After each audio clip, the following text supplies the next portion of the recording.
This is the latest entry-level device from Infinix, the Infinix Smart 7 Plus. It has 7GB of RAM thanks to memory fusion, 64GB of storage, a Type-C port, 6000 mAh battery, and it will cost you just 71,000 naira. In this video, we're going to be taking a look at the Infinix Smart 7 Plus, the pros and cons, to find out if you should buy it. My name is Yudi, I talk about tech. Let's shoot.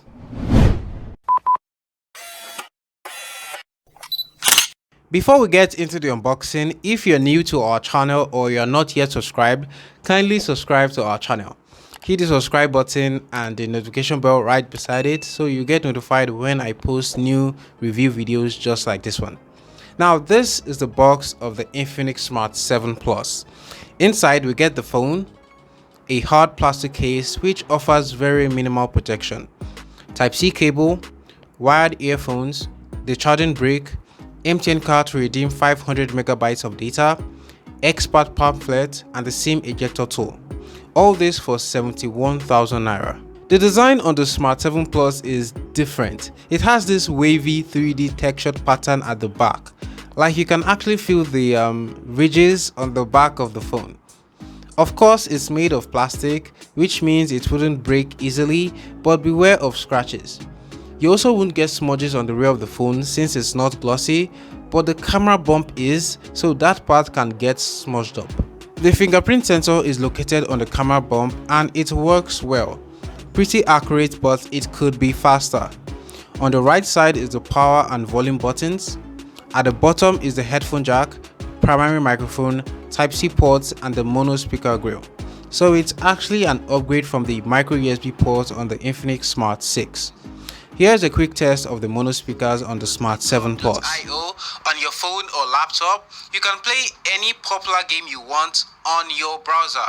Popular games like Subway Surfer. Now on the left side is the dual SIM plus memory card slot. Yes, it's 4G capable, and up top there is nothing. The display on the Infinix Smart 7 Plus is the same on the Smart 6. It's 6.6 inches, 720p, LCD, water drop notch display. Bezels are not too big. The display's quality is decent, it is sharp and colors look okay. And the display also gets bright. I used it under the direct sun. I struggled a bit, but it was fine.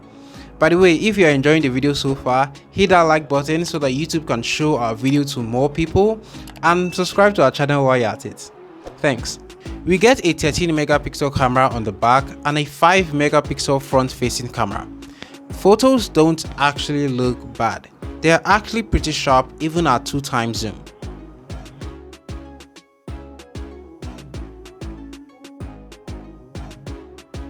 Selfies on the other hand have noise and they are not as sharp as the main camera. They almost look blurry. I am not a fan of the selfie camera. Hey guys, so this is an Infinix Smart 7 Plus selfie video shooting in 1080p 30 frames per second.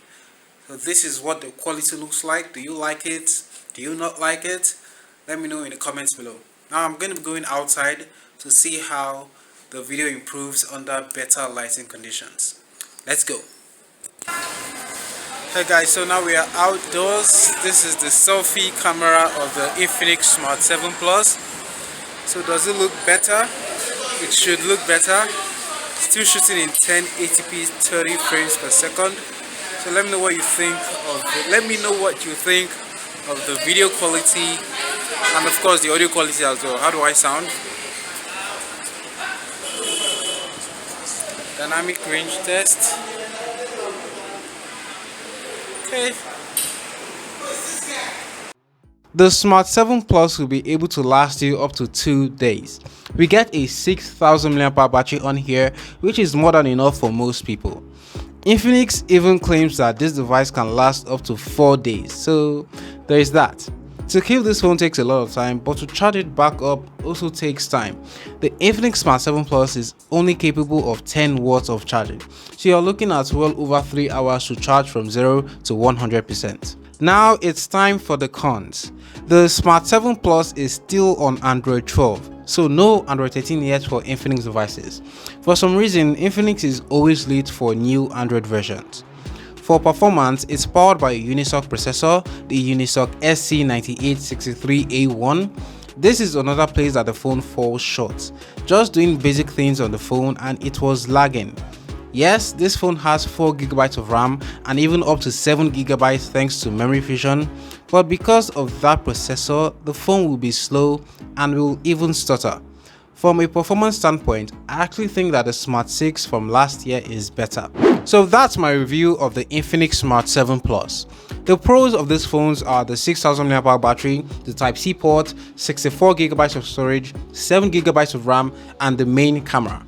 The cons are the processor, Android 12, and the slow charging. This one would have been one of the best entry-level phones for 2023 if it had a better processor, but sadly, it loses. Don't forget to like and subscribe to our channel for more videos just like this one. My name is Yudi. This is Yudi Shoes. Thank you so much for watching, and you'll see me in my next video.